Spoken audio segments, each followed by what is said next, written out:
Hi అండి, మీకోసం చాలా మంచి శారీ గురించి ఎక్స్ప్లెయిన్ చేస్తున్నాను. ఈ శారీ అయితే చాలా బాగుందండి. చాలా లైట్ వెయిట్ శారీ, కాటన్ అండి. కాటన్ మీద ఇలా కలంకారీ డిజైన్స్ వచ్చినాయి. సన్నటి పట్టు వచ్చిందండి బార్డరు. దీని మీద సపరేట్ బ్లౌజ్ పీస్ తీసుకున్నాను. మా నాన్నగారు కుట్టారండి, ఆయన చాలా బాగా కుడతారు. ఈ శారీ వేర్ చేసి నేను పాలకొల్లు సాయిబాబా గుడికి వెళ్ళాను. అక్కడ గుడి ఎదురుగుండా కాలువ ఉంటుంది. అందులో కాళ్ళు చేతులు కడుక్కొని నెత్తి మీద నీళ్లు చల్లుకొని బాబావారిని దర్శనం చేసుకోవడానికి వెళ్ళాము. కానీ అక్కడ తీరా వెళ్ళాక, ఈరోజు కార్తీక మాసం కదండి, చాలా జనం ఉన్నారు. ఎంత రద్దీగా ఉందో. ఒక 2 గంటల సేపు లైన్లో వెయిట్ చేసి అప్పుడే కరెక్ట్గా 12 అయిందేమో హారతి కూడా ఇచ్చారండి బాబావారికి. కరెక్ట్గా ఆ హారతి కూడా విన్నాక కొద్దిసేపటికి లైన్ వదిలారు. అప్పుడు మళ్ళీ ఒక అరగంటకి మేము దర్శనం చేసుకున్నాం. ఇంత లైన్లో ఉన్నాక బాబావారిని దర్శనం చేసుకుంటే మా కాళ్ళ నొప్పులు అన్నీ ఎగిరిపోయినాయండి. నిజంగా మనసు ఎంతో ప్రశాంతంగా ఉంది.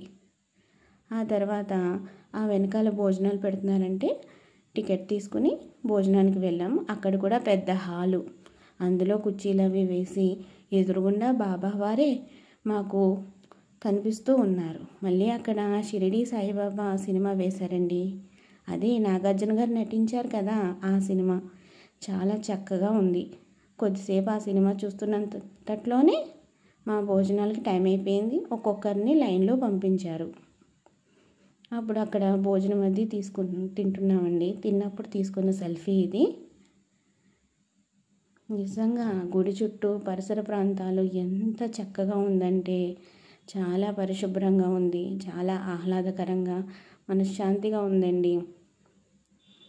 పాలకొల్లు నేను వెళ్ళాను కానీ చాలా రోజుల తర్వాత వెళ్ళాను. చాలా మార్పు జరిగింది.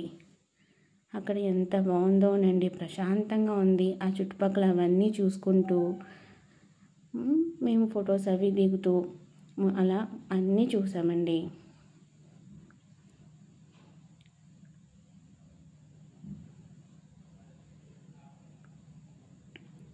ఈలోగా ఆ లోపల అక్కడేవో ఉన్నాయి అని మా అత్తయ్య గారు అంటే అక్కడికి వెళ్ళామండి. అక్కడ స్తూపం దగ్గర అందరూ ఆడవాళ్ళు ఏమో రాస్తున్నారు. ఏం రాస్తున్నారా అని తీరా వెళ్తే ఓం శ్రీ సాయిరామ్ అని చెప్పి రాసి 1 రూపీ కాయిన్ నుంచో పెడుతున్నారు.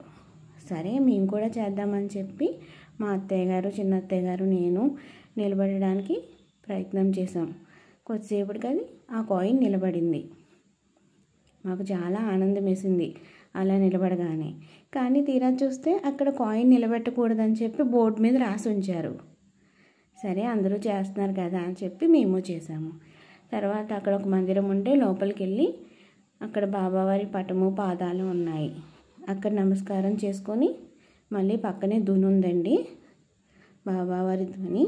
అందులో అక్కడ కూడా చుట్టూ తిరిగి నమస్కారం చేసుకున్నాము. అక్కడ చుట్టూ బాబావారి పటాలు అవన్నీ ఉన్నాయి. అవి కూడా ఒకసారి అంతా చూసాము. చాలా ప్రశాంతంగా అనిపించిందండి.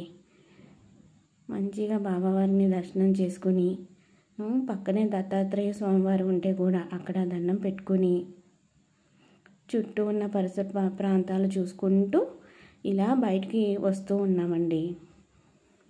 ఈలోగా జనం అందరూ తగ్గిపోయారు. రద్దీ కాస్త తగ్గింది. ఈలోగా బయటకు వచ్చి చూసేటప్పటికి ఇంకా తెలిసిందేముంది, ఏ చోళీ అయినా 30 రూపాయలే అని చెప్పి చెప్తున్నారు. ఏ వస్తువైనా 20 రూపాయలు, 30 రూపాయలు అని చెప్పి సంతలాగా అమ్ముతున్నారండి అక్కడ. అవన్నీ చూసుకుంటూ వచ్చాము. అందులో మాకేమన్నా అవసరమైనా తీసుకుందామని చూసాము. ఈలోగా మా తేజ ఏమో ఉంగరాలు తీసుకుందండి. ఒక్కో ఉంగరం 10 రూపాయలంట. ఎంత ముచ్చటగా ఉన్నాయో చూసారా. నేనేమో బూందీ చేయడానికి బాగుంటుందని ఇది తీసుకున్నాను. ఇది 140 రూపీస్ అంట. ఇదేమో కజ్జికాయలు చేయడానికి కూడా తీసుకున్నాము.